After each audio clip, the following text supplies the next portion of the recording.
Well, welcome to Up Front with Frank Rothstein on SkysCrescentRadio.com. Once again, that's SKYES, and that's because Jade and Miss Sky put the E in there just to make me have to spell it. Sitting with me as always in front of her many background scenarios is, of course, the very technically enhanced Jade Zabrick. And she's always out there representing her band, the Trainwalkers. So if you want to find out about a band that has a gig coming up in a little while, but they are getting back on the road, which means they're about out and about in trains and in Manhattan, you can find them at thetrainwalkers.com. Until then, come on to skyscrescentradio.com and see what all of us are doing, because what the hell? You're going to log on to something anyway. Might as well log on to us. How is everyone this week? Oh man, I'm in New York. We had some rain. There are many clean windshields out there now. A lot of healthy grass coming soon. Well, it was pretty cool. It was pretty wet. And all I know is every injury I ever had, I could feel, because that's what happens in the rain. The good news is I was cracking lots of knuckles. It's an interesting week again, and I'm trying to stay off the headlines because it's all over the news anyway. We know about the French Open. We know about the administration, and we know about a lot of things. So let's find some other stuff to deal with in no particular order. Actually, how I keep track of what I'm going to talk about is I find something and I put it on my Facebook page. So my Facebook page is essentially an inbox for me, a filing cabinet.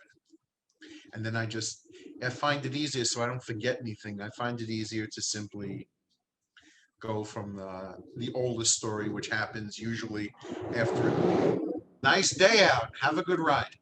Um, I usually get stories like 5 minutes after I get off the air, which can be annoying because sometimes I'd like to have breaking news, but unfortunately I'm once a week that way, and it becomes a little difficult.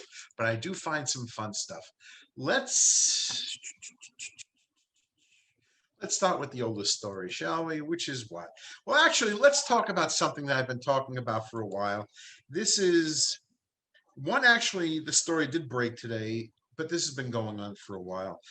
In Ohio, the second. Oh wow! Wait! Let me kill the volume here. I don't know if you can hear that. When I take these stories off the internet through someone's website, their automatic videos come on so I could listen to their commercials. In this case, it's about a fireplace for a home. Anyway, in Ohio, the second, they call it Vaxamillion winner, the lottery for the winner, who will win the second vaccine lottery. That's the headline. In Ohio, they're giving lottery tickets out for people who get vaccinated. You got it? This week's drawing included 3,225,789 adult entries into the $1 million drawing, and 132,903 Ohioans ages 12 to 17. So over 3 million adults, a little over 100,000 minors. Okay, fine. And this is entered for a drawing for a college scholarship. But again, we know how I think about this. I don't like the idea of having to bribe people, to give them perks, to whether they're giving away a lottery ticket, which of course the odds are you're not going to win anything, but two people did along the way. But we all know what it's like playing a lottery. Good luck with that one. Even though I try, I still, when Powerball comes out, I always give up a couple of dollars. But whether it's a lottery ticket, whether it's a ticket to a baseball game, if they're giving you a gift card, if Starbucks kicks in a card, I don't know, anyone. If you're giving someone a perk to get a vaccination, That says a lot to me. That says a lot about the mentality of people in our country. It's and yes, you're listening to me all around the world, so you can hear this. It's okay. Americans have an odd way of doing things, where people in India are desperate. There's new variation coming out, which is quite contagious, and I'll get to that in a second.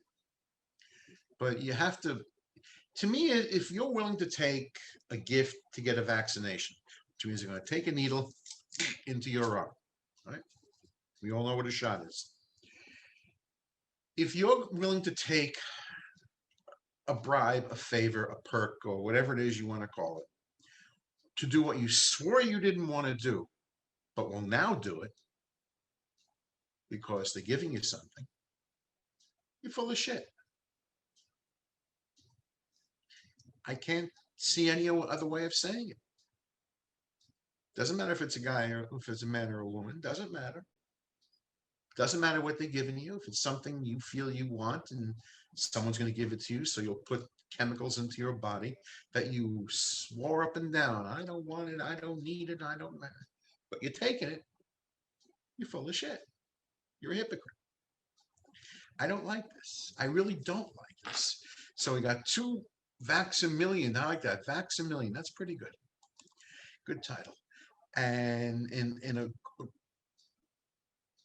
someone, a grocery worker in Maryland wins the vaccine lottery, and this was for a check for $40,000. Again, we know the odds are against you. We all know what it's like playing a lottery, a daily number or anything. And okay, I'm sure they can use the money. I'm sure of it. And everybody can use $1 million. Matter of fact, everybody could use $40,000. But all this money that's being given away in the hopes that, for one person to win and say they won a lottery, that money, the two people who won the million, that money can go to so many things.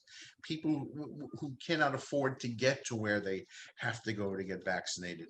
And even though vaccines are pretty easy to get now, it can go to so many things. There are still people who are not working and who are not collecting, and they're pretty much off the map. Not off the grid living. I mean, they're living in the woods. So, I mean, they're off the map. People, they just somehow they're either waiting or they slip through the cracks.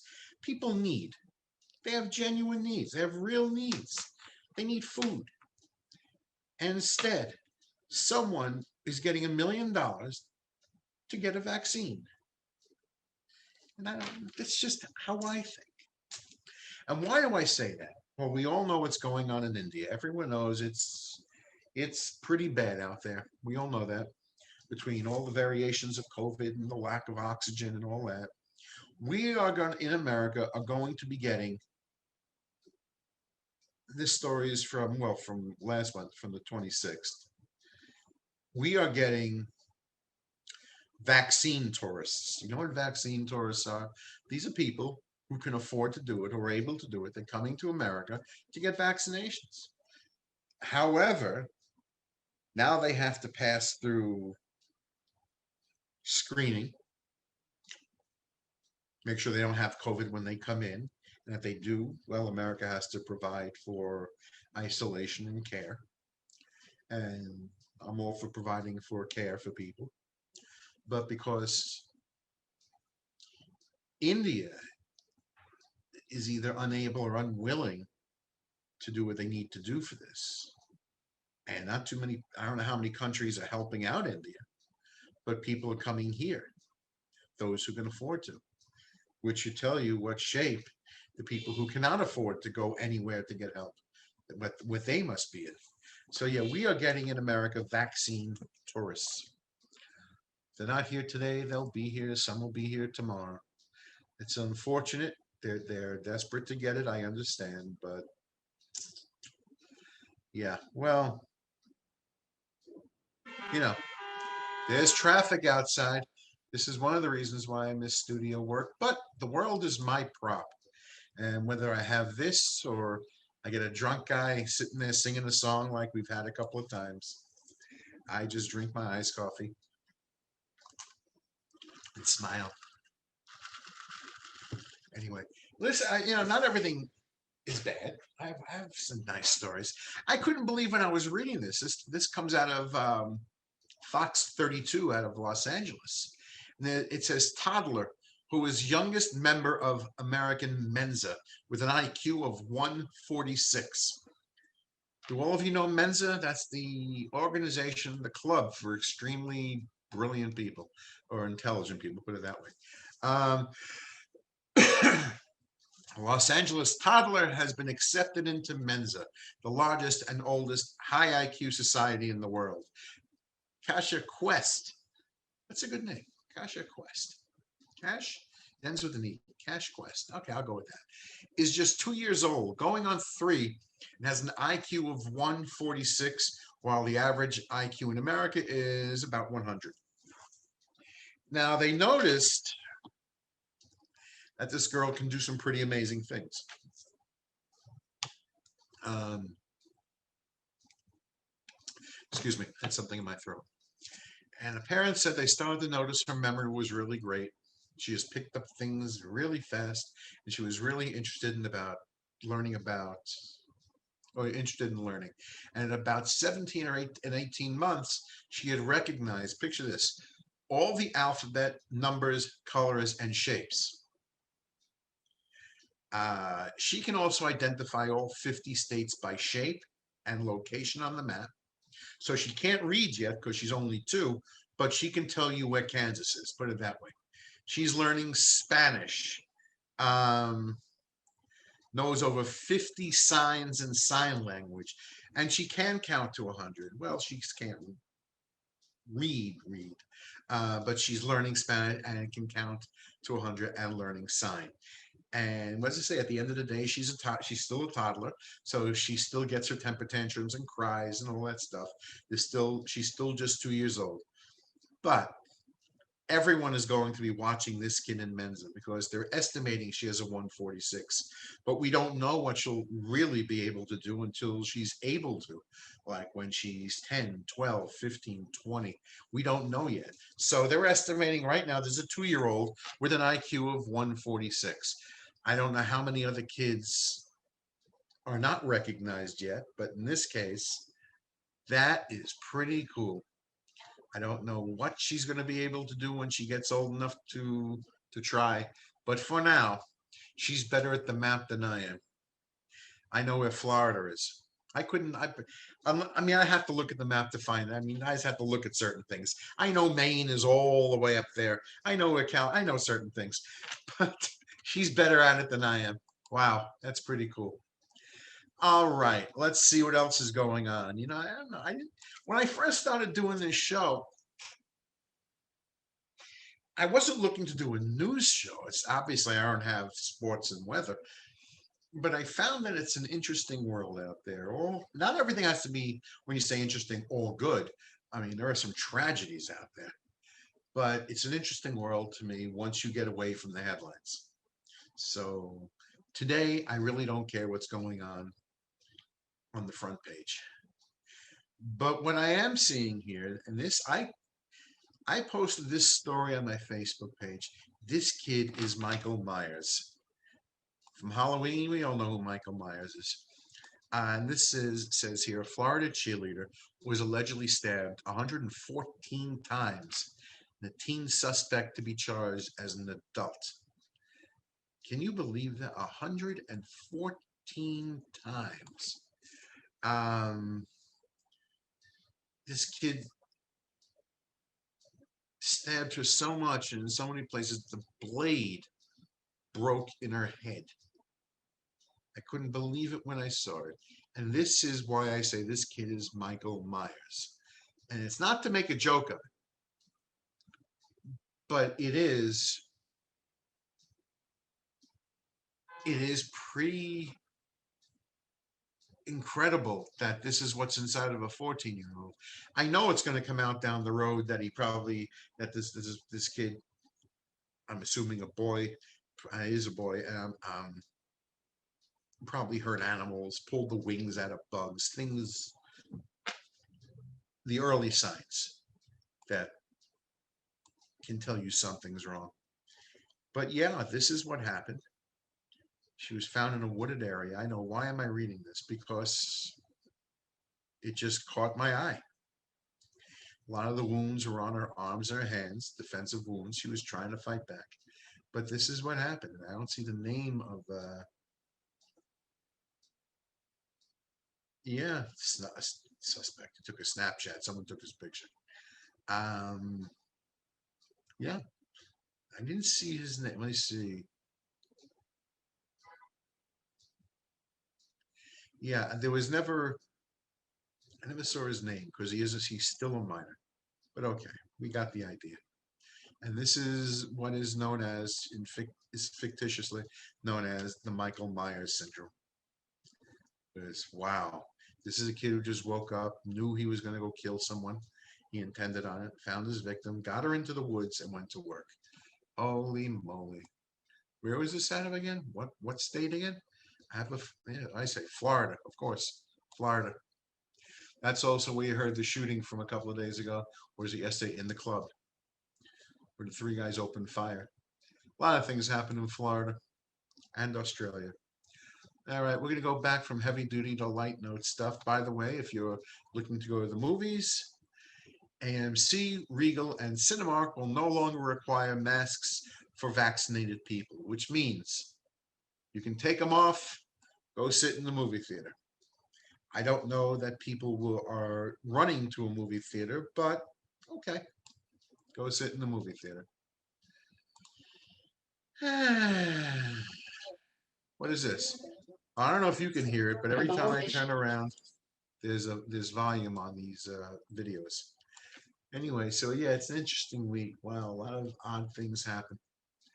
My week was okay. Let me see what happened this week. I listened to a lot of music, watched a lot of old movies, and on Facebook where I do my boxing groups, I had some interesting conversations. Excuse me, got stuck in my lip. Okay, what else is going on? Let's see. Well, this happened last week. This is from May 28th. This is a story from NBC News, so it's the other day on Friday. Patrice Cullors, who's, yeah, Coulters, it's too small, I can't read it. Coulters. She has stepped down from the co-founder of the Black Lives Matter Foundation, has stepped down. She's the co-founder, yeah. That's not unexpected, as with a lot of other companies. That's not unexpected, as it came out a couple of months ago, last month. It was found that she bought 4 houses. So I don't know if how that's looked into. I really don't care, but she stepped down. So I don't know who's in charge now.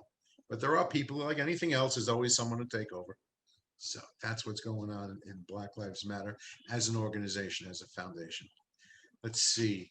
According to the Associated Press, in February, it took in just over 90 million last year. And that is since the murder of George Floyd last May. So yeah, the foundation said it ended 2020 with a balance of more than 60 million. Okay. Well, anyway, Patrice has bought many houses. Now she's writing another book. Anyway, keep up with Black Lives Matter. I'm sure you'll find out what's going on there in depth. I'm just reading the headline on that one. If back to Florida, damn, I'm all over Florida. This one I did like. Interesting, but it's, if you're going, a concert promoter in Florida is charging $18 for tickets if you're vaccinated and $1,000 if you're not. Got it? $1,000 if you are not vaccinated, with the assurance you will not be treated any differently. But people want you vaccinated, and that is how they're doing it. They're letting you know. It says Paul Williams of Leadfoot Promotions came up with the idea while brainstorming how to book the concert in a quick and efficient way. So I don't know how many people bought $1,000 tickets, but yeah, so far it has, as of this story, which broke on the 28th, it says no full price tickets have been purchased. So unvaccinated people, non-vaccinated people, they're not going to the concert. Be careful. You'll see a lot that trend can find its way all over the country. Oh, by the way, new pricing. The Postal Service wants to raise the cost of mailing a letter to 58 cents for a stamp. Well, so what? Everyone's emailing anyway. And I don't think 58 cents is so terrible because that's all it costs. Uh-oh. I don't know if you can hear that on your end, but on my end, every time I hit a website, their commercial video has volume automatically going off. And I can't find the setting to get rid of it. Let's see. This one here I found interesting. 117 employees sue Houston Methodist Hospital for requiring COVID-19 vaccine.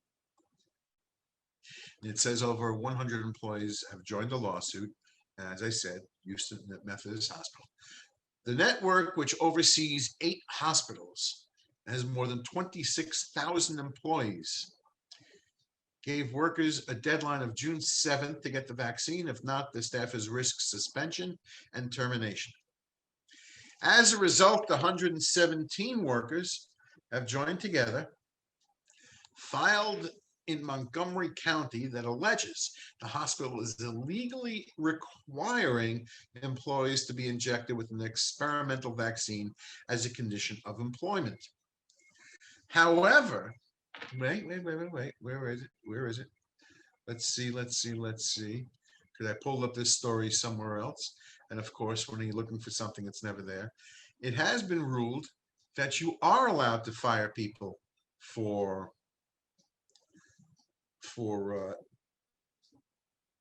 not getting vaccinated. One second, let me find it. I have it here. I know I should have put these two stories together. Here it is. And this story from the 29th says feds say employees can require workers to get COVID vaccine. Now I'm looking at a general photograph of people getting their shot. Okay, we know it's standard general shot. But the first line says the jab or the job. And employers are allowed to, under federal law, to require workers to get a COVID-19 vaccine before they can physically return to the workplace. That's according to an updated guidance issued by the Equal Employment Opportunity Commission last Friday. But they must provide reasonable accommodations for workers who refuse the shots due to disability or pregnancy or for religious. All right. But workplaces can require it. Keep that in mind. That's what's going on with your vaccinations. Look at this. What is this? 117 people. All right. Well, what is it? It's coming up at the halfway point. So let's get to my favorite story of the week. Again, not everything is happy and perky, but this is some of the dumbest crap I'm ever going to read. And okay, the headline. I took this off of the New York Post, which of course covers a lot of other news outlets, so it works for me. It says a hat shop apologizes for selling Nazi-like non-vaccinated yellow stars after backlash. This place is called Hatworks, H-A-T and W-R-K-S, Hatworks. It says protesters here have at Hatworks after the company posted an image with the Star of David that read non-vaccinated or not vaccinated. This is in Tennessee. I'm just reading it. I never used this word. Drew ire for selling not vaccinated badges. That's all it is. A badge. Modeled after the yellow stars Jews were forced to wear by Nazis, apologized late Saturday amid protests, threats of boycott, and loss of at least one business partner. They're losing a lot of business partners, a lot of suppliers right now. Whoever thought of this? How? And this is not a kid I'm looking at in this photo. Is this the owner? Now, yeah. Well, this is an adult. This is an adult who looks to be over 50, wearing this shirt. She took the badge, put it on her black T-shirt, so the yellow pops, and it says "not vaccinated." Um, says Hatworks also came under fire for comparing vaccine passports to the Nazi practice of demanding Jews show your papers and promoting a false conspiracy theory that claims vaccines contain microchips, to keep track of you on an Instagram page. So yeah, this is a yeah. Well, we all know it's Hate Jews Month. That's nothing new. I'm used to that. This is stupid. This is just stupid. Because, well, what they're describing, if you're not old enough or you've never seen a picture of it, is just picture, depending on the time of year. So they would either sew a patch onto your clothing or draw a star on you in yellow on the top of your coat, or however it was done, depending on the time of year. That let everyone know that you were a Jew. That's all it is. Very simple practice, and that's all it is. But a lot of the people who sell to Hatworks are not anymore. Interesting to see if they stay in business. But I think it was a cheap stunt. I think it was cruel. And hopefully they fall out of business. It's very quiet out there. I mean, I'm in New York City. People are getting beaten because they're Jewish.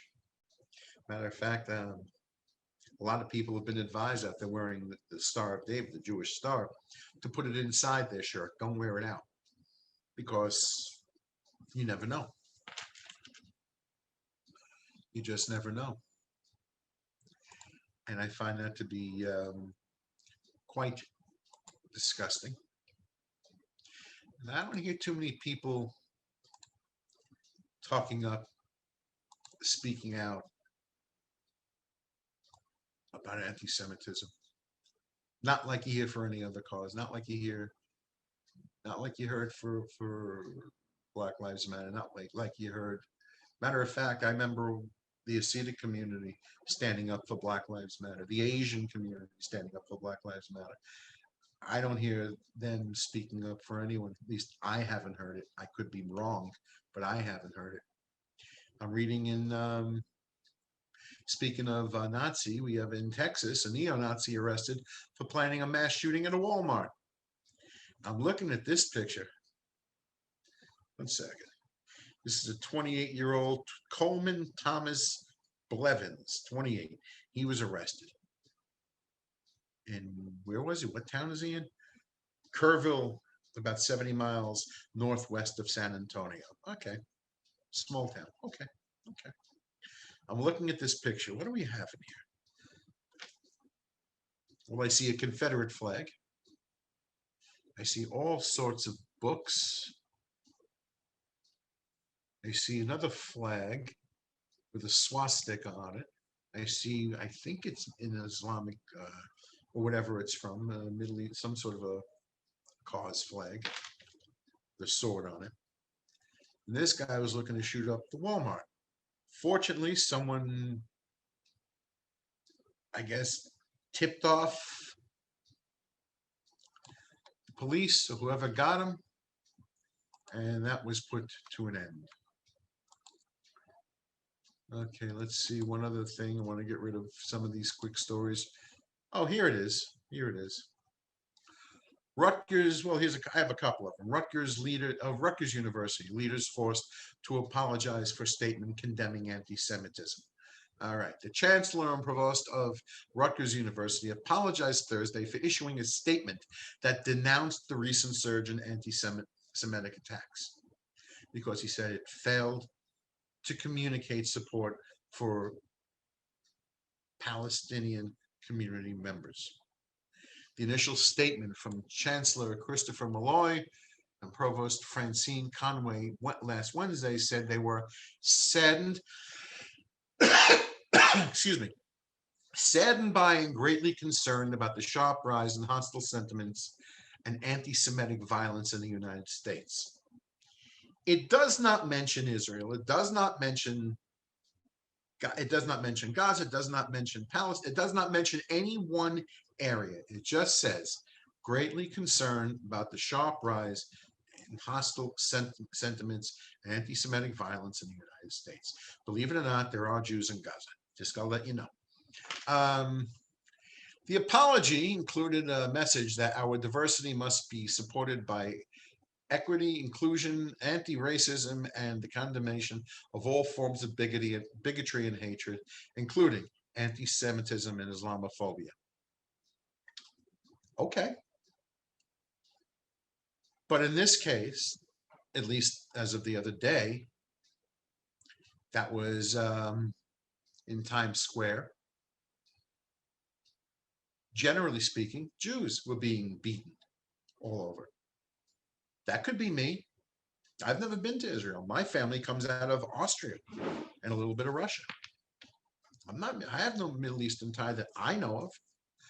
That could have been me. I don't fall into any of that. Could have been anyone in my family. We don't fall into that.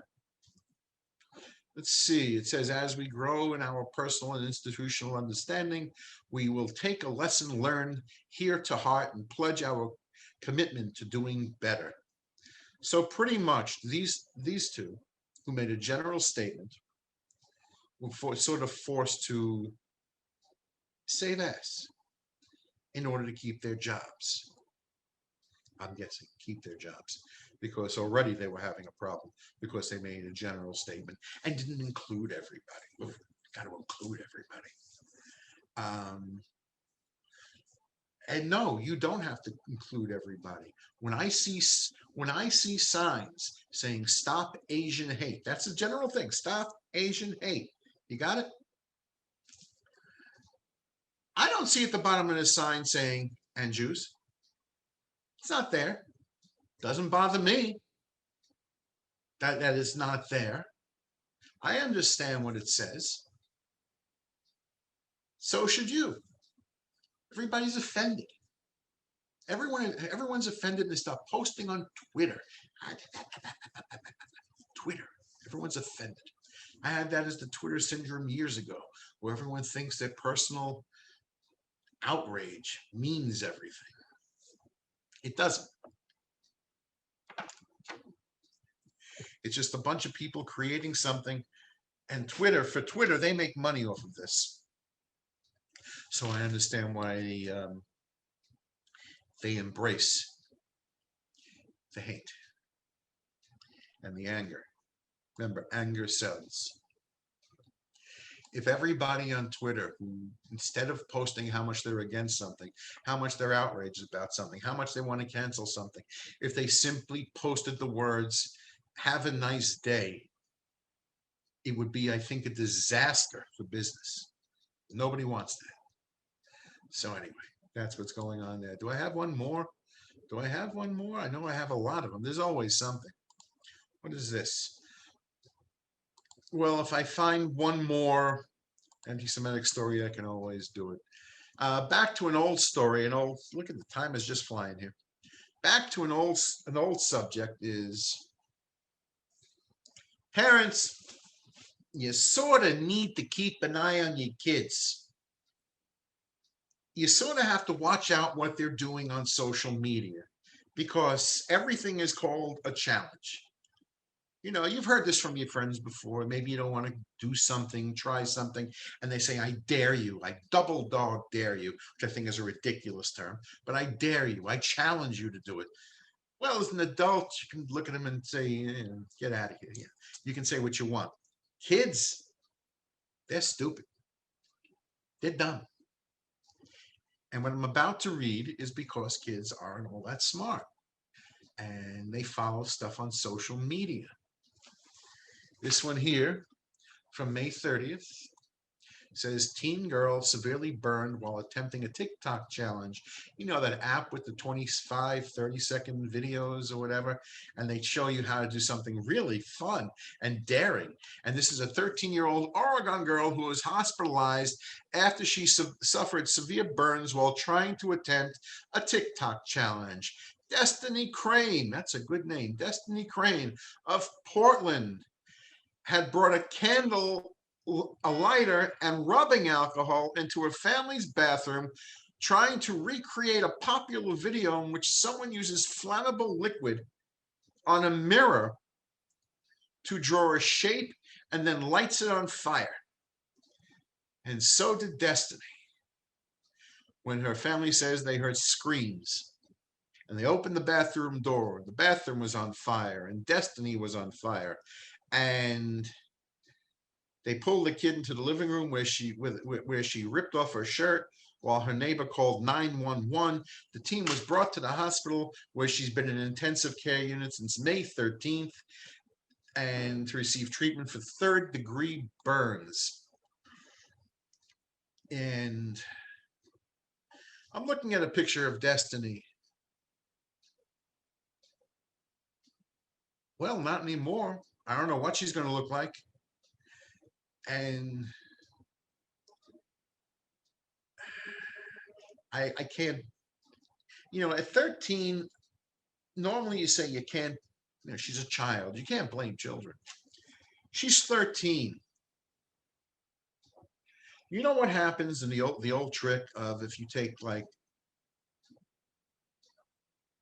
an aerosol hairspray, and you hold up a lighter with a high flame, and you spray the hairspray onto the flame, it becomes like a flamethrower. Whoosh. This kid, I don't know how much alcohol she used on the thing.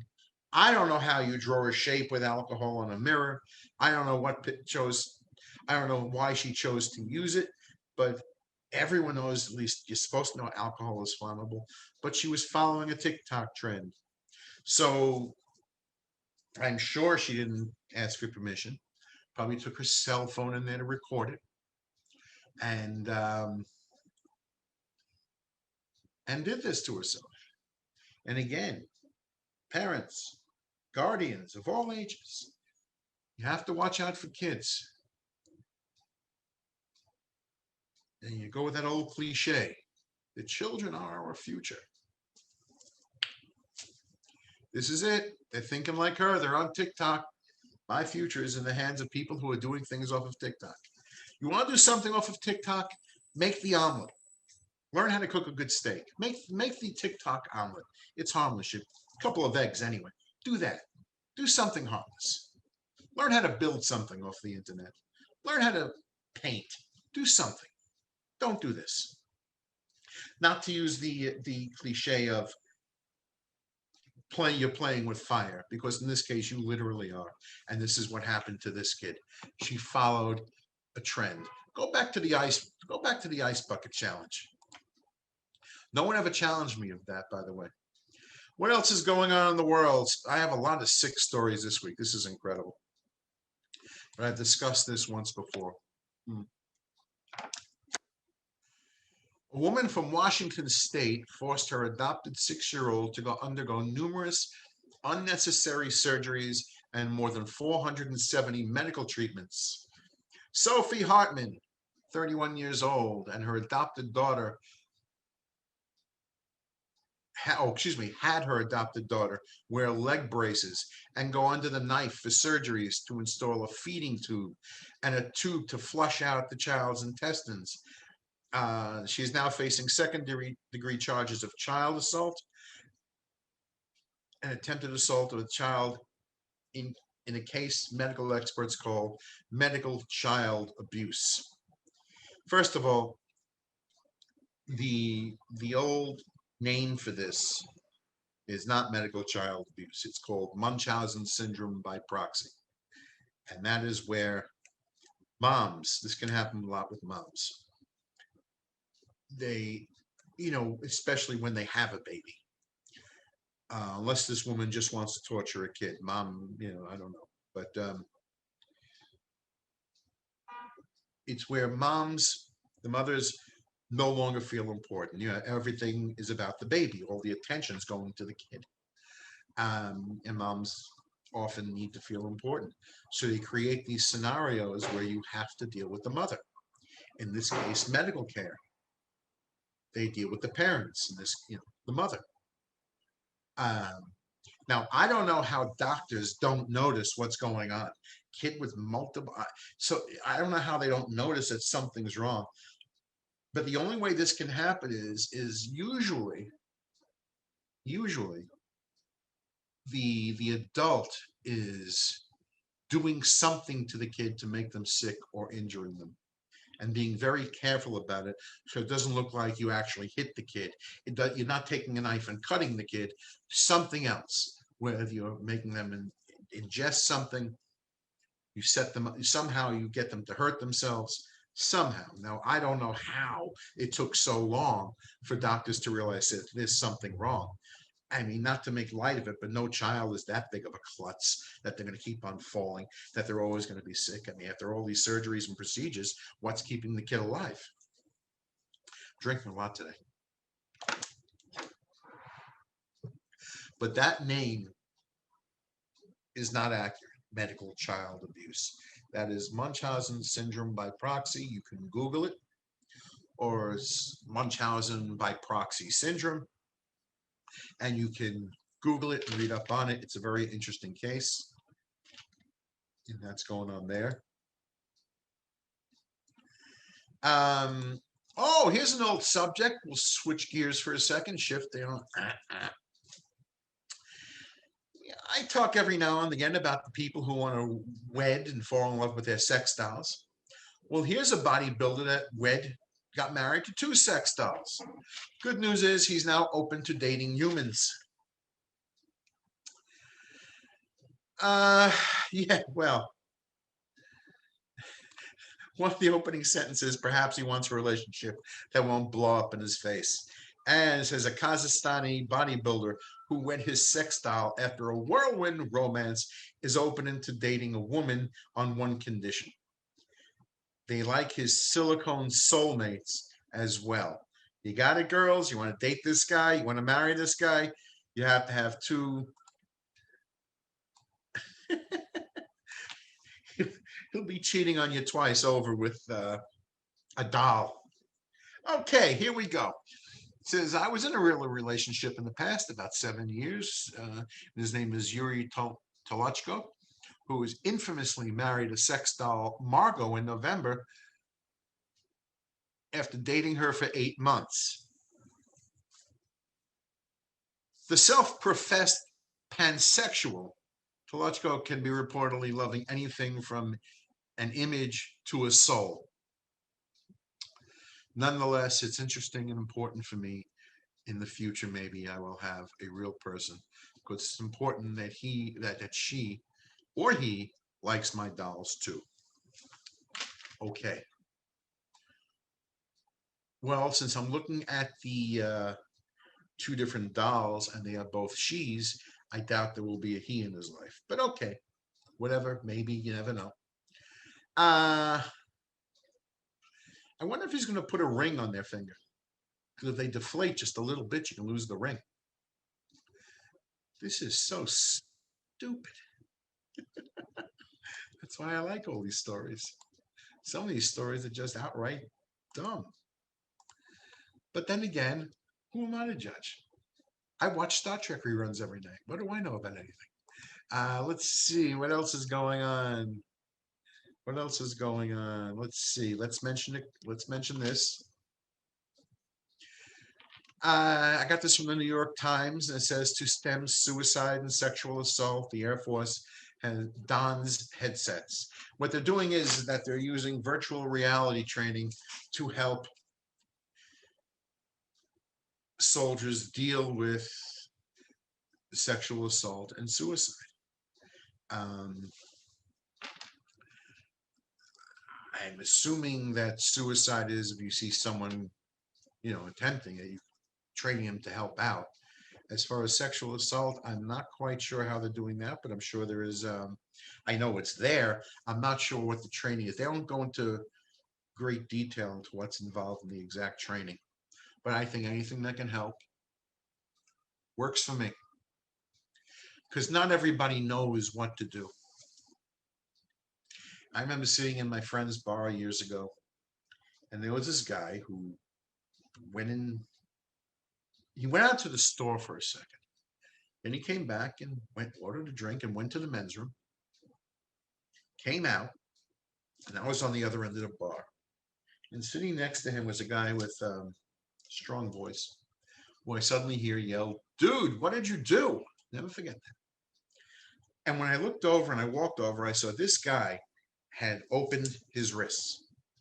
Clearly, he's really right-handed because the injury, the slice on his left wrist was a lot deeper and a lot more efficient than the one on his right wrist. He's not used to using his left hand. So I'm over there, and we quickly grab a couple of towels, we bar rags clean, and we made strips, and we tied them up, and we packed up his wrists, and tied off his arms, made tourniquets, and he's looking, and I didn't really go into too much conversation. I knew he really wasn't listening to me at this point, and all I remember him saying is, "I want to die," and I just sort of grabbed his head, looked at him, and said, "Not today." And and at that moment, the bartender, who panicked, and there was no manager there. Her boss had gone home. And all of a sudden, from the bartender, I heard, because she wasn't breathing all of a sudden. But I had a drink of water next to me, so I went, took my glass of water. "Wake up. I need you." She looked at me, and then all of a sudden, a few minutes later, I heard, a couple of seconds, a couple of seconds later, I heard, because she was panicking again. She really was just in shock. So I got one of the other friends to relieve her, one of the other bartenders. They walked her into the kitchen. And then while we're waiting for the ambulance, I got somebody else to hold off the packed up arm. And I went in to go deal with her. And that was an interesting day. So, yes, not everybody knows what to say in the moment when someone's on the ledge, so to say. So, if there's training for it that can give you a little bit of a help in what to do, I'm all for it. Then again, I've spoken out here about suicide many times. I know too many people.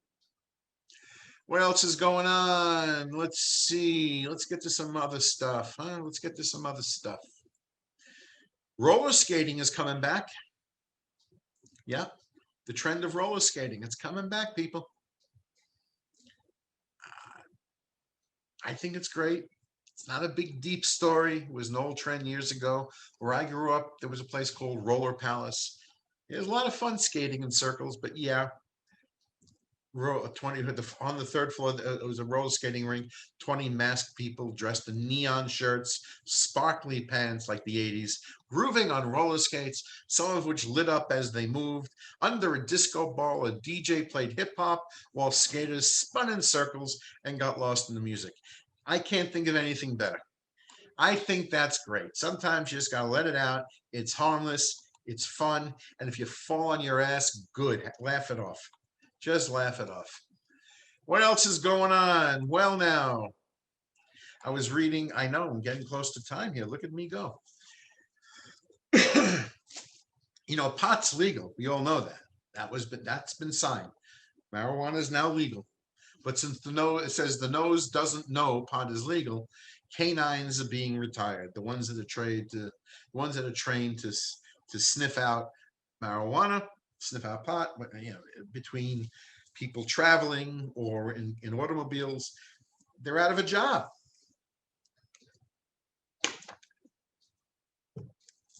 Good for the dogs. Good for the dogs.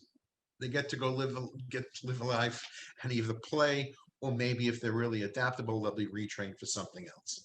But yeah, Virginia State Police are retiring 13 canines, and that's what's going on. Some are unable to afford up to what 15,000 to buy and train a new dog, so they're disbanding their canine units. Okay. Well, anyway, the dogs are out of a job, and that's in every state, or at least the states where it's legal. But that'll catch on. Speaking of drugs, in New York, in Washington Square Park, the park is now a drug den, and the Greenwich Village neighbors are not thrilled by it. The Washington Square Park has, at night, is usually a hellhole. In the corners, not in the center. If you're in Manhattan, you know what it looks like. There's the arches, there's the big wishing well fountain in the middle where people hang around and play music and have a good time. But when you get off to the corners, where it's dark, Washington Square Park, it can be really iffy at times. So yeah, that's nothing new. So it doesn't matter if I read this or not, just pick your drug and it's being done in the park itself. What else? Restaurants nationwide are raising prices. Oh, hello. There you go. Good ride. Yeah, the restaurants are jacking their prices up pretty good. You know, I go on Yelp just to see what people are doing, you know. And like every other place around wherever I go, you know, they're a little more expensive, a couple of dollars, $2, $3. They're making up for lost revenue. They're trying, you know. Go look at the menus for a steakhouse. Yeehaw.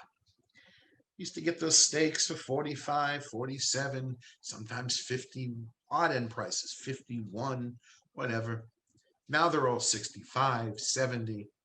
Want to get that big, whatever it is, T-bone for two or whatever, 100 and change. You know, the prices have jacked everywhere for everything. So when you see a restaurant that says, like for lobsters or anything else, it says market price, you see a little NP on the menu, be careful because they're going to get you. So be careful when you're eating out. Look carefully. If you know you're going out for whatever for dinner, take a look. Just because it's not like they're making better product, they just raise the price and they're probably giving you something smaller. Also, what's going on is workers. There's a shortage. And it says getting worse by a day, the U.S. Chamber's CEO says.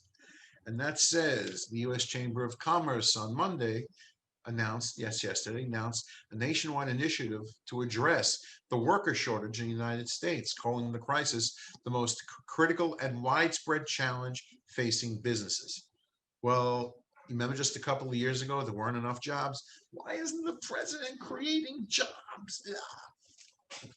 Well, now people are still collecting their unemployment, and they're used to it because man, a lot of motorcycles out today. Someone's having a good time.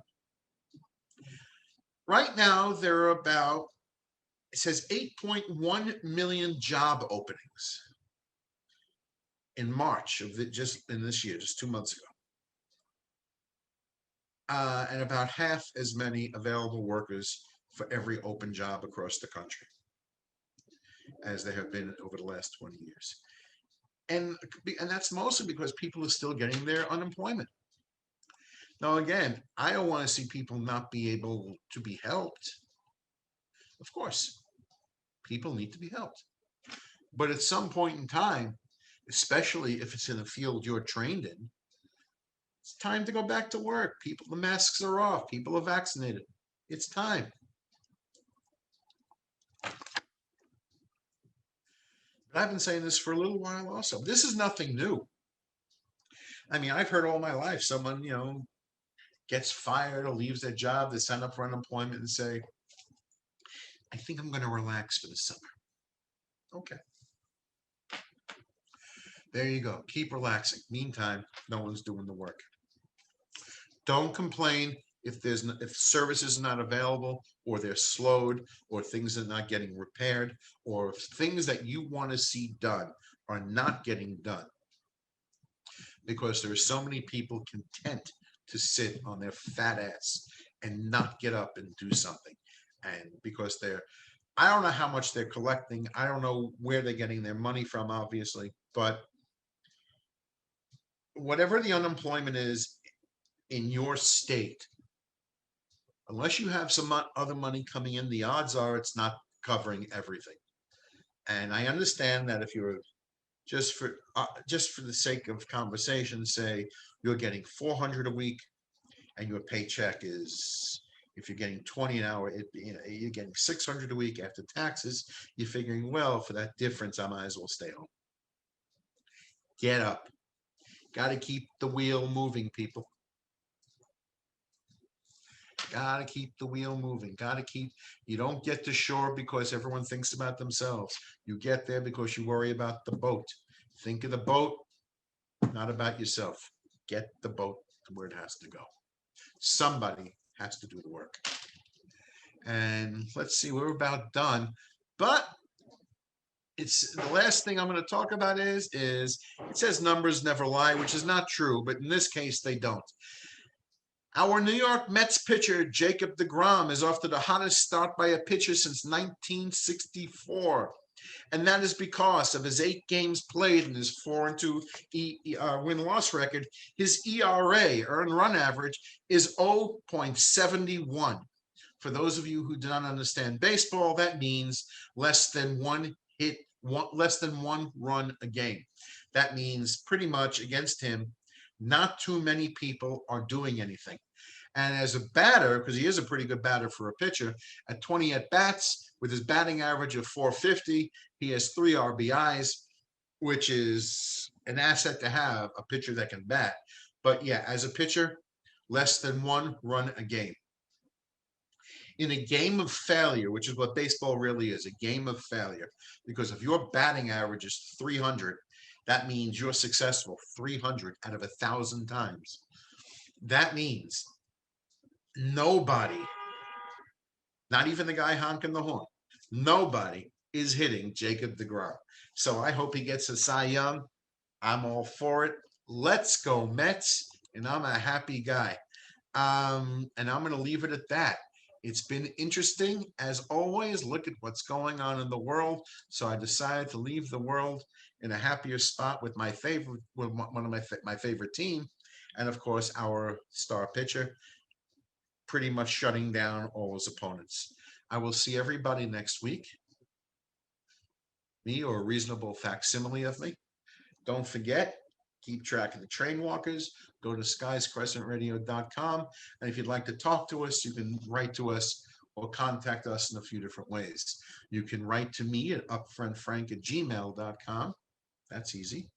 SKYES, Skies Crescent Radio @gmail.com. Or you can go to our Facebook pages, because even Upfront with Frank Rothstein has a Facebook page. Leave a comment for me there. So does Skies Crescent Radio. Go to Facebook and go look up Skies Crescent Radio and leave a comment over there. Someone will get back to you. Give it a shot. If I could ramble on for an hour, you could too. I'm all tripping all over my own tongue. And I have guys riding motorcycles out my window. You do it in the countryside. Do it on the mountains where it's nice and peaceful. Look at the stars as you talk about your story of the day. Tell us what you're celebrating or your tale of woe, but tell it to us anyway. Remember the motto of the show, the slogan: everyone should be heard, and we want to hear from you. Okay, I will see everyone next week. Have a great week. I hope you had a great holiday, and I will see you soon.